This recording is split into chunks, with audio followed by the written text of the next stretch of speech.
கர்த்தருக்கு ஸ்தோத்திரம். இயேசுவின் நாமத்தில் உங்கள் எல்லாரையும் அன்போடு வாழ்த்து அறிவிக்கிறேன். அருமையான ஒரு சிறிய செய்தி. இந்த பூமியில் எப்படி இயேசுக்காக நாம் வாழ வேண்டும் அப்படின்னு சொல்லிட்டு சில நிமிடங்கள் உங்களுக்கு இந்த வார்த்தையை கொடுக்க என் ஆண்டவர் எனக்கு உதவி செய்திருக்கிறார். நீதிமொழிகள் 21வது அதிகாரம் 2வது வசனம். மனுஷனுடைய வழியெல்லாம் அவன் பார்வைக்கு செம்மையாக தோன்றும், கர்த்தரோ இருதயங்களை நிறுத்து பார்க்கிறார். அருமையானவர்களே, நம்முடைய வாழ்க்கையில் நம்ம டெய்லி எழும்புகிறோம், நம்முடைய கடமைகளை எல்லாம் செய்கிறோம். நம்ம நினைக்கிறோம் எல்லாமே நம்ம கரெக்டாக செய்துக்கிட்டு இருக்கோம் அந்த உலகத்தில் அப்படின்னு நம்ம நினைக்கிறோமா? நான் சொல்லலை, பைபிள் சொல்லுது, செம்மையாய் மனுஷனுடைய வழிகள் எல்லாம் அவன் பார்வைக்கு செம்மையாக தோன்றும். இப்போ நான் இருக்கிறேன், நான் செய்கிறதெல்லாம் கரெக்டாக தான் நான் செய்கிறேன் அப்படின்ட்டு நான் நினைக்கிறேன். அதான் ஒரு மனிதனுடைய வழிகள் அது கரெக்டாக செய்கிறோம், நம்ம கரெக்டாக செய்கிறோம், நம்ம கரெக்டாக தான் இருக்கோம், அப்படி நம்ம எதை செய்தாலும் சரியாக தான் செய்வோம் அப்படின்னு நம்ம நினைக்கிறோமா? ஆனால் தேவன் என்ன வார்த்தை சொல்கிறாரு இந்த நீதிமொழிகள் 21:2, கர்த்தரோ இருதயங்களை நிறுத்து பார்க்கிறார். நெருவினாலே தராசு ரெண்டு தட்டு. ஒரு நாணயத்துக்கு 2 பக்கம், ஒரு புத்தகத்துக்குமே 2 பக்கம், இரவும் பகல். இப்போ தராசு என்றாலே 2 தட்டில் ஒரு தட்டில் தேவனுடைய பார்வை இருக்கிறது, இன்னொரு அந்த தராசில் உள்ள தட்டில் நம்முடைய இருதயம் இருக்கிறது. அவர் அதை பார்க்கிறார். அவருடைய கண்கள் சுத்த கண்கள்.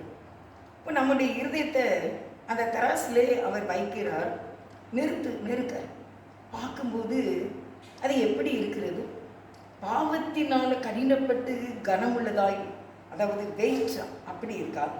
இல்லை, பரிசுத்த ஆவியினாலே நிறைந்து இந்த வேத வசனத்துக்கு கீழ்ப்படிந்து பரிசுத்த ஆவியானவருடைய கமாண்டிங் நடத்துதலுக்கு கட்டுப்பட்டு இந்த வேதத்தில் உள்ள நியாயப்பிரமாணங்களை கற்று அதன்படி வாழக்கூடிய இருதயமாக இருக்கணும்.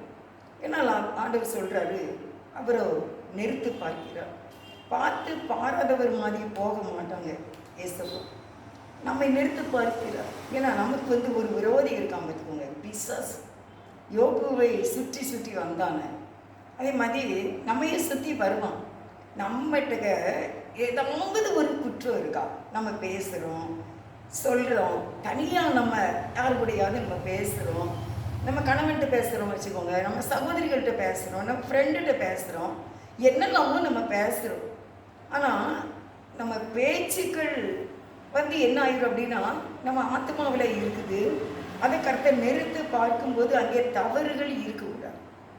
நம்ம இருதயத்தை தேவன் நிறுத்து பார்க்கிறார் என்றால் சோதித்து பார்க்கிறார் என்றும் சொல்லலாம். அப்படி பார்க்கும்போது அது பரிசுத்தமாக இருக்க வேண்டும். அது பரிசுத்தமாக இருந்தால் தேவன் சந்தோஷப்பட்டு நமக்கு கேட்டதும் நம்ம கேட்காததும் அநேக நன்மைகளை தேவன் செய்வார். அதான் யோபு 37:5 கிரகிக்க கூடாத அதிசயங்களை செய்வார்.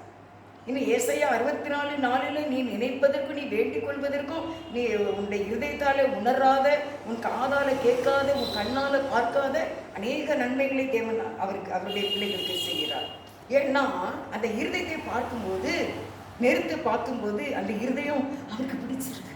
அவருக்கு பிடிச்சிருக்கிறவங்கள அப்படியே ஸ்டெப் பை ஸ்டெப்பாக உயர்த்துவார். நம் வாழ்வின் உயர்வுக்கு நாம் ரொம்ப கஷ்டப்பட்டு மனிதர்களை சார்ந்து நம்பி இருக்க வேண்டாம். தேவனுக்கு பிடித்தமான இருதயமாக நம்ம இருக்க வேண்டும் என்று இந்த நாளிலே கர்த்தர் நம்மோடு பேசுகிறார். அடுத்த வசனம் வாசிக்குமா? நீதிமொழிகள் 21:3. பலியிடுவதை பார்க்கிலும் நீதியும் நியாயமும் செய்வதே கர்த்தருக்கு பிரியம். தேவனுக்கு எது பிடிக்கும் அப்படின்னு பார்த்து நம்ம செய்யணும். வேற இந்த உலகத்தில் யாருக்காகவும் எதையும் நம்ம செய்ய வேண்டாம். ஏன்னா நியாயம் தீர்க்கிறவர் தேவன் தான். அதனால அழகான ஒரு வார்த்தை. அருமையானவர்களே, இன்னைக்கு நான் வாசிக்கிற ஒரு வேத பகுதி இது. ஜனவரி மாதம் 1ஆம் தேதி தேவனுடைய ஆலயத்தில் ஆதியாகமம் 1வது அதிகாரம் வாசிப்பேன் தேவ கிருபையால். டிசம்பர் 31ஆம் தேதி அந்த என்னுடைய வேதாகமத்தை நான் முடித்து விடுவேன். ஒவ்வொரு வருடமும் இப்படி நம்ம செய்வோம் அப்படின்ட்டு எனக்கு ஒரு ஆசை தேவனுடைய கிருபையினால. இன்றைக்கு இது நான் வாசிக்கிற பகுதி எனக்கு ரொம்ப பிடிச்சிருந்துச்சு. நாமும் ஆண்டவருக்கு பிடிக்கிற மாதிரி வாழணும், இதை நம்ம மற்றவங்களுக்கு சொல்லக்கூடாது அப்படின்னு சொல்லி இரவு இப்பொழுது மணி என்ன தெரியுமா, 9:15 நானும் ஒரு பாப்பாவும் இந்த வசனத்தை வாசித்து இந்த செய்தியை உங்களுக்கு நான் போடுகின்றோம். ஏன்னா தேவன் நினச்சிருக்காரு, உங்கள் இருதயத்தை நான் சோதித்து பார்ப்பேன், பார்த்துக்கோ, ஜாக்கிரதை நடந்துக்கோ, நல்ல பிள்ளையாட்டு இரு, நான் உன் இருதயத்தை பார்ப்பேன், அது எனக்கு பிடிக்கணும், அப்போ நான் உனக்கு நீ கேட்டதும் தருவேன், நீ கேட்காததும் தருவேன். அதான் நீ எவ்வளவு வழி செலுத்தினால், நீ எவ்வளவு ஆடு மாடு பணம் காணிக்க வஸ்திரங்கள் எல்லாம் நீங்கள் செய்தாலும் ஏசப்பாவுக்கு என்ன பிடிக்கும் அப்படின்னா நீதியும் நியாயமும் செய்வதே கர்த்தருக்கு பிரியம். கர்த்தருக்கு எது பிரியம்? நீதியும் நியாயம். ஃபர்ஸ்ட் அவரை பார்க்கறது என்ன அப்படின்னா நீதியை தான் பார்க்காரு. நீதியா இருக்குமா, அநீதியா இருக்கக்கூடாது. நமக்கு ஒரு எதிரி இருக்கான், பிசாசு. அவன் உடனே சொல்லி காட்டிடுவான். அதனால ரொம்ப ஜாக்கிரதையாக நாம் நீதியையும் நியாயத்தையும் செய்ய வேண்டும். நம்ம குடும்பங்களிலே இருக்கின்றோம், சபைகளிலே இருக்கின்றோம், நண்பர்களிலே இருக்கின்றோம், பசிக்கட்ட இடங்களிலே நிறைய மனிதர்களோடு வாழ்ந்து கொண்டு இருக்கின்றோம். எல்லாரும் மத்தியிலையும் ஆண்டவருடைய பிள்ளைகளாக நாம் நீதியையும் நியாயத்தையும் செய்து தேவனுக்கு பிரியமாக வாழ்ந்து தேவனுடைய ஆசீர்வாதத்தை சந்தோஷமாய் அனுபவிக்க தேவன் நமக்கு கண்டிப்பாக உதவி செய்வார். வேதம் சொல்கிறது, இருதயங்களை கர்த்தர் நிறுத்தி பார்க்கிறார். அவருடைய பிள்ளைகளாக நிறுத்தி பார்க்கும்போது தேவன் நம்மை பார்த்து சந்தோஷப்படுற மாதிரி வாழ நாம் ஜாக்கிரதையாக இருப்போம். கர்த்தர் உங்களை ஆசீர்வதிப்பாராக. God bless you.